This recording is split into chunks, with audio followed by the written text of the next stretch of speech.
What's up, everybody? This is Theo from Theo's Pets, and this is Iota. He's being a little shy, but as you can see from this nice lump here, finally got him to eat frozen thawed for the first time about 3 days ago. So let's watch the opening and then talk about it, shall we?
What's up, guys?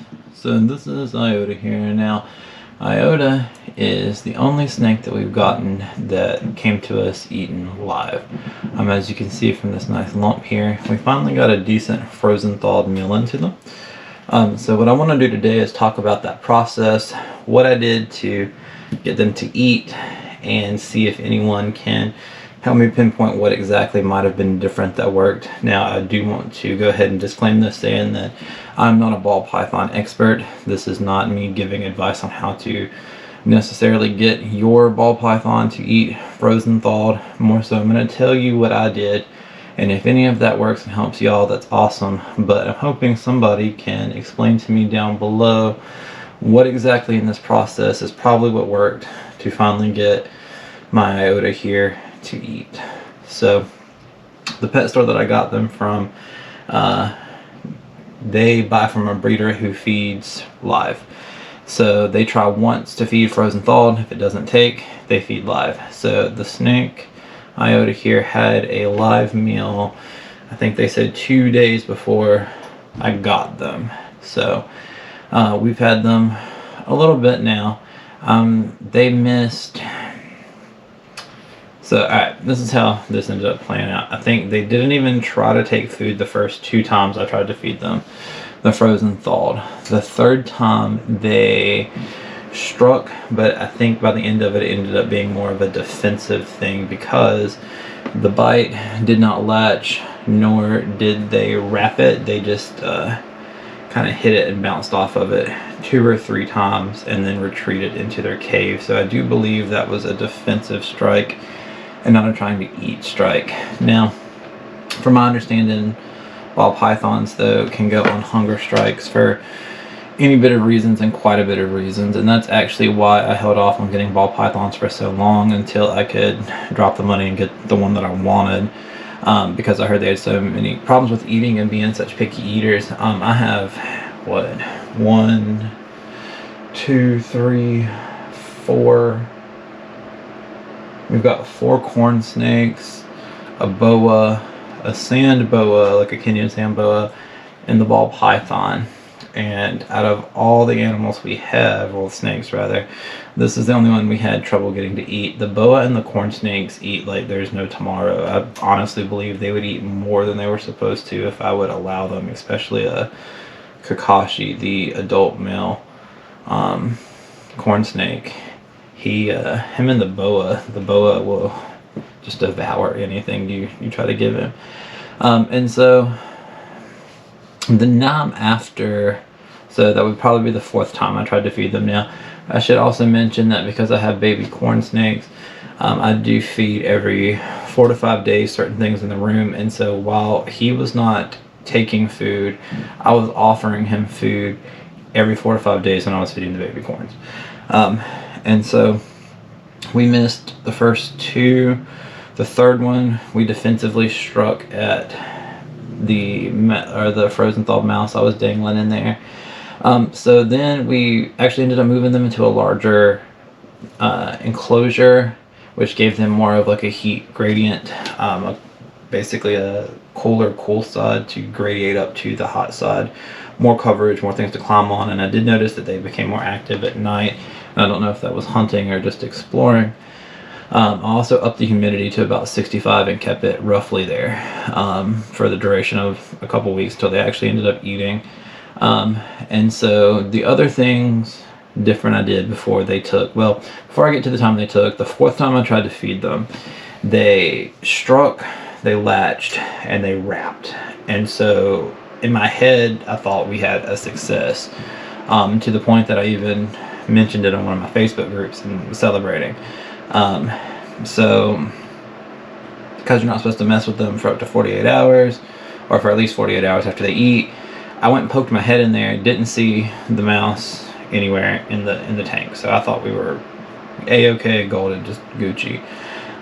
2 days later, I go to get them out to check on them, and they had drugged the mouse into their hide, but had not eaten it. Now, it was not regurgitated. It was not even beginning to be partially digested. It wasn't compressed like it had been in their stomach and sank back out. Like, it's like he drug it in there, realized it was not alive, and then just did not want to eat it. And I don't know if that was a temperature thing or if they realized it wasn't alive. I'm not sure. So after that, we moved them into the larger tub. We changed the humidity. So I also scented the mouse. Now, I asked the pet store. They were feeding the mice. But so my boa constrictor eats rats.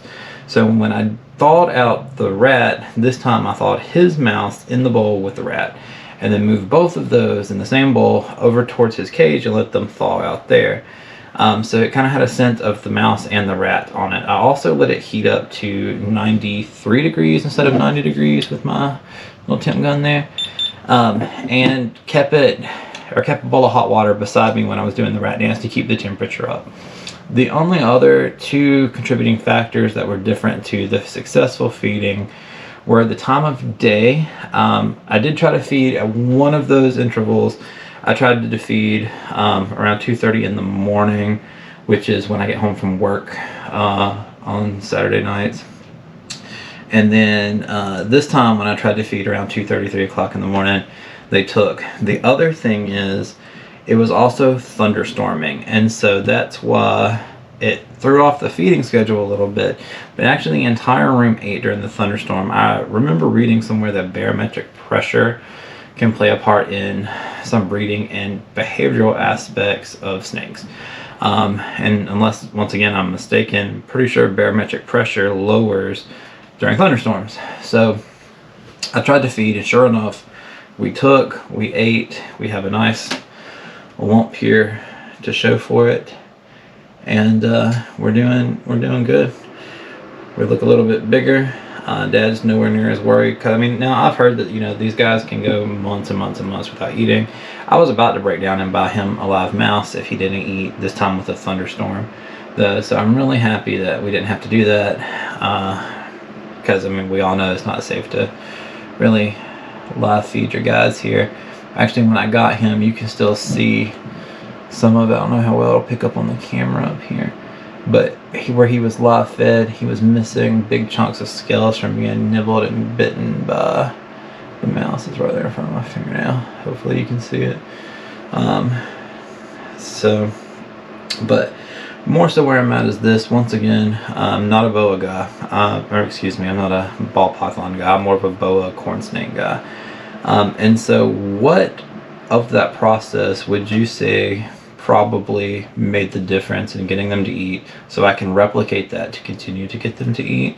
Or what combination of those things would you say led to a successful feed for my Aoda here? Because honestly, I love my little Aoda, and my wife is not okay with live feeding, and so if I wasn't able to switch them over, I was slightly concerned she was going to make me have to get rid of them. So I really want this to continue to work out. Look at that long. I really want this to continue to work out. So if anybody has any information or can tell me what in my process was good, or maybe even not good, or what else I could change, or what you think it might have been that got this success, please let me know down below. so I can respond back and we can discuss it. So, well, this was Theo, this was Aoda.